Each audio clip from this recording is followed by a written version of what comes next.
Good morning and welcome to the Business Today show. I'm Sakshi Batra and we are here to get you all the market opening action. First up, let's take a look at what's hot in the corporate and the financial world. S&P 500 closes at a fresh record high. In a holiday-shortened session, US markets open after Christmas break, while Asian markets rise in a holiday-thin trading session. Silver hits a new high, and the Lal Street is now expected to see some lower volumes of trade due to year-end holidays. Samsung rules out India IPO, focuses on AI and expanding consumer finance appliances as well for the PLI scheme to manufacture mobile displays in India, signaling confidence in long-term growth.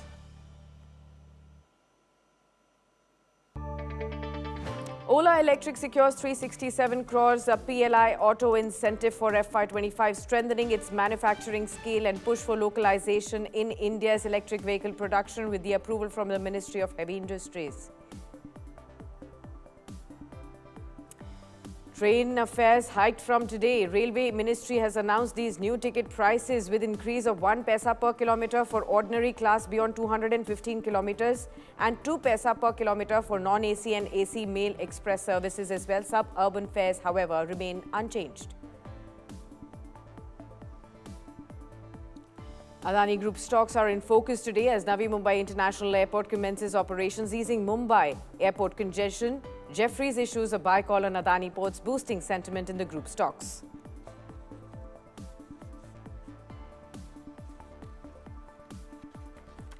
Let's straight away look at what exactly is going to be important for all of us to look at in this Friday's trading session. After yesterday's truncated holiday that we saw on account of Christmas, the markets are back. The GIFT Nifty is still indicating a softer start. Remember, we've been facing a lot of pressure at 26,200 about. Those levels, 26,121 is the level at which we could be opening today. So tad bit weak. Even on the Nifty bank, a 1/10% loss is being indicated when the markets open at 915 as well. Remember, what we're also going to be seeing is that after 3 sessions, it was Wednesday's trading session that actually saw some losses and profit taking right before the holiday session, and that kind of a low volume trade is expected even in trade today. IT, auto stocks, remember these were the sectors that were also pulling down on Wednesday's trade, and today again there could be some softness. Let's actually go across to our guest on board. We have Mayuresh Joshi, the head of equity research at William O'Neill India, joining in on the program with us. Warm welcome to you, Mayuresh. Season's greetings for a fantastic new year ahead. First up, tell me, how are you looking at the new year? What does it excite you with? What are your plans? Morning, Sakshi. No, season's greetings to you, your family, everyone at India Today, Business Today, and hope that the new year brings a lot of cheer, joy, health, and prosperity. Having said that, I think the expectation largely from a market perspective is that we have underperformed to a large extent over the last 12 to 14 months, 12 to 15 months. And therefore, earnings is going to be the key and extremely critical. How we have fared in Q2, I think the large part of market belief is that over the next 4 to 6 quarters, the base case scenario for earnings growth should be between 12 to 14%, which lays the case for a re-rating of sorts when it probably comes to sectors and stocks. FPI selling, probably the underperformance is something marred by these foreign institutional investors. But at some point of time, as macros have largely stabilized, inflation is largely under control, RBI has given ample amount of liquidity, the budget will probably provide a path in terms of fiscal consolidation, as well as the capex plans, including the borrowing program of the government. Probably the macros look very well placed compared to a lot of economies in the world. And a combination of both these factors, including consumption expected to come back with GST rationalization, the tax rationalization, which has already happened, might actually create a fillip as we head into 26. So optimistic on 26, expecting markets, certain sector stocks to do well. FIIs, FPIs will return, in my opinion, sooner or later as we head into 26. So, okay, there is a positive outlook in the year 2026 that you are already looking at. So, let's try and understand in more detail as to which are the factors that will drive the markets. Let's talk about the first key trigger that the markets will be now looking at is the budget that will be coming up in February. We are just about a month away from that. Will that bring in a lot of themes back into action? We are already looking at railways and defense, the erstwhile favorite themes, start to pull up again towards the end of December. What's your thought there? No, I think it should be a very well rationalized budget, in my opinion. Again, the fiscal path should be adhered to. The government borrowing program should be within limits as well. And therefore, I think both these factors will lay base in terms of a reasonable budget, in terms of expectations going forward. In terms of the capex spends by the government, a slight bit of moderation can probably happen, looking at what is happening in terms of the resolutions on the US front. But again, I think certain incentives probably given to the infrastructure sector, Yeah. to the export-oriented sectors, is something that the market is probably looking at. The markets is always hopeful, Sakshi, that there will be some Yeah. rationalization that happens as far as the markets are concerned, whether it's LTCG, STCG, the Yeah. STT part. But I think the market will take it in stride as we head into 2026 and the budget itself. So I think it should be a well rationalized, laid out budget, which should be well grounded for growth and supporting growth for the economy and the corporate sector as a whole over the next 1 year. Absolutely. Mayuresh, for the large part of 2025, and we've discussed so many times over on Business Today as well, that, the biggest overhang for the markets probably was in terms of the US-India trade deal and the uncertainty around it. Even as we end 2025, we still do not have any clarity as to how soon can that happen. Of course, the positive talks that have continued are giving us some kind of a sense that this could happen, if not later, at least in the first quarter of 2026, in the calendar year as well. What's your thoughts there? How important and crucial is it for the markets to get over this uncertainty to finally chart a new path, which is, clear of all this, kind of volatility that we've been facing with? You're absolutely right. I think if we had clear one headwind, then the market is probably looking at this juncture. And therefore, I think at some point of time, over the next few weeks, next few months, you should have a resolution coming through as far as the US-India trade deal is concerned. And once that is largely done, you will see a relief rally come into the market. But over and above that, Sakshi, I think we've already analyzed, a lot of analysts have analyzed the impact. Even if it goes through in the current avatar, it is going to create an impact of 60, 70 bips in terms of the Indian GDP. It's not going to happen. A trade deal will happen at some point of time. And therefore, I think once these apprehensions and the actual trade deal happens, the relief rally will take place. And after that, I think the markets will probably look forward to what it always does. Earnings, macros, which I've said in the opening remarks, should see significant signs of improvement. They have, and in fact, they will. And therefore, I think if you place ourselves on both these aspects, to a lot of economies in the world, I think we are strongly placed on all these aspects put together, which will put India in the top quartile as far as equity markets are concerned for 2026. All right, let's shift focus to finding out what the key trends could shape up as far as we are looking at the market opening in just a few seconds from now. 26,121 is the indication as far as the GIFT Nifty is concerned and how they have settled in the pre-open trade. You can see just 8 seconds remaining. 20 points lower is what we are given to understand, but we will keep an eye out on how some of the sectors like metals will perform. That's the opening bell for all of you to really look at how the markets are shaping up. Let's look at the Nifty, the first tick there, 26,114, slightly lower by about 27 odd points, a 1/10% loss there. Let's also pull up the Nifty Bank in front of you, and you will be able to see that 59,098 kind of levels can be seen there. Still a tad below, about 71 points lower in trade. The Nifty IT index slightly turning green after all those losses that we saw in the last couple of sessions. Let's look at some of the other sectors. Let's look at the metals pack, because that's the clear winner and has been in focus over the last few weeks as well, and that's where the momentum is shifting to 0.1% higher. And you can look at, but all the other sectors are in fact down into the red. You can see the real estate sector losing the most at this point in time. The FMCG sector is also lower. Pharma, oil and gas, autos, these are all tracking lower at this point in time. But on your screens, Nifty gainers, BEL, you also have Adani Ports. Remember, the brokerage houses have come out with an update on that. Shriram Finance continues with its winning run. Apollo Hospitals, Hindalco, You can also look at Cipla. All of these stocks that are actually doing very well in trade. Even Grasim is also pulling up. You can see almost about a 0.5% uptick for all of these stocks right there. Let's actually look at the draggers. So you do have Eternal, 1.2% lower. Zomato as the top laggard there.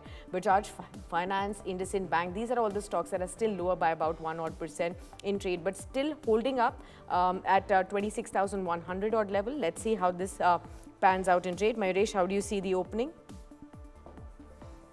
No, reasonable on unexpected lines, Sakshi. So Yeah. my own sense is that the markets are taking its stride. It's a typical year-end phenomena. Volumes will dry up now, and therefore I think you all will probably see action which is happening in a very range-bound fashion. If you look at the PCR statistics, it is showing signs that the volatility probably is missing in the market, which is a good sign Yes. of sorts, as I see it.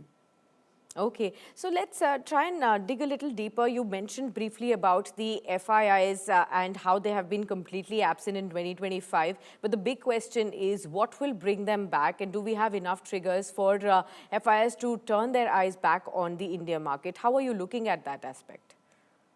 They should. And again, I think I'm very optimistic because if you probably look at the psychology of FIs, I think they probably work on three aspects.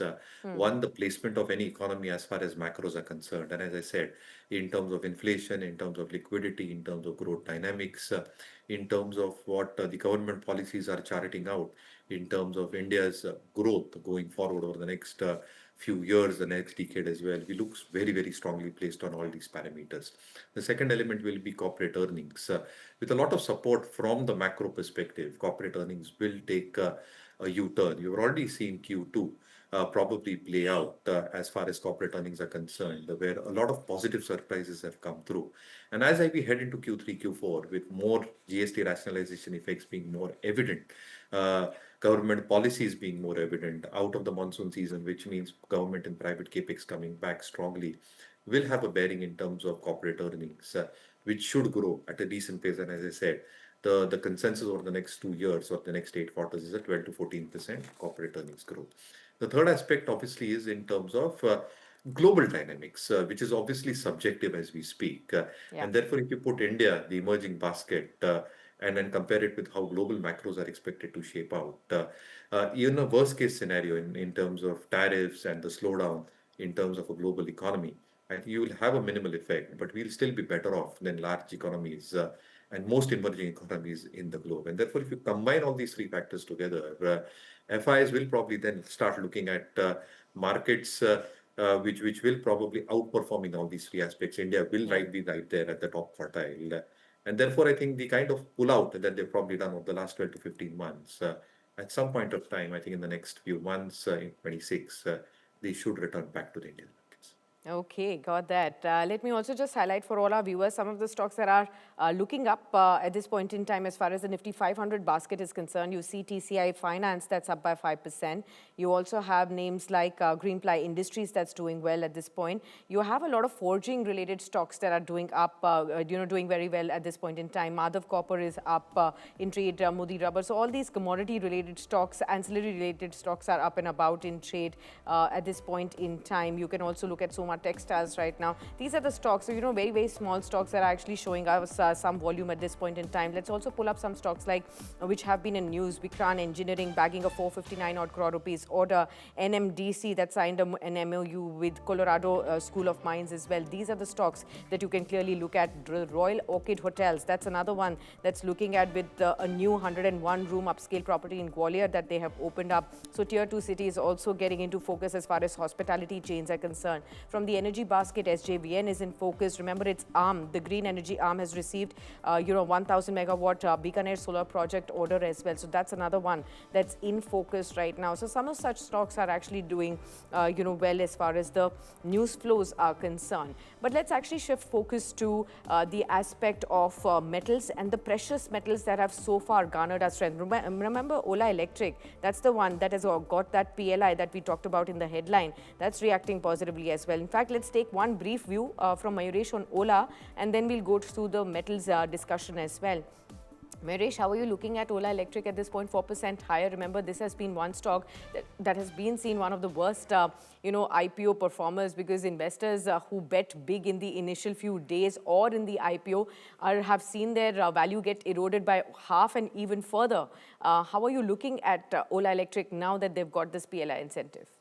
No, so sentimentally positive, but what happens, Sakshi, is that there is intense competition in the space they are operating out of. A lot of competitors, listed, unlisted, have these EV agnostic platforms that they've come through.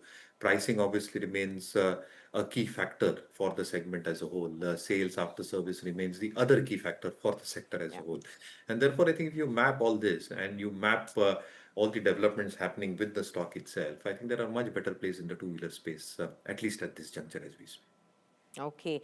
Briefly also marking out for you viewers what we just mentioned on the railway and defense pack. All of these stocks are up and about right now. You can see RVNL, IRFC. You can also see BEL that's in focus right now, BHEL, HAL. All of these stocks are actually buzzing in the PSU space from the defense and railways pack. Keep an eye there, and you can actually see some more sectors that are turning green. So some pickup happening in the broader markets, mid caps, small caps, they are turning green. Even the real estate and the oil and gas spaces are turning positive at this point in time. That's a good sign. Right after opening a slightly weak, you can actually see more and more sectors now inching towards a higher note at this point. So we give this gives an understanding that there is some kind of a buying that's truly happening even at these lower levels of volumes. Let's talk about the precious metals, Mayuresh, that have been the biggest spotlight spaces in 2025. Gold, silver, now platinum, copper, all of these other metals also at record high levels, having seen substantial move there.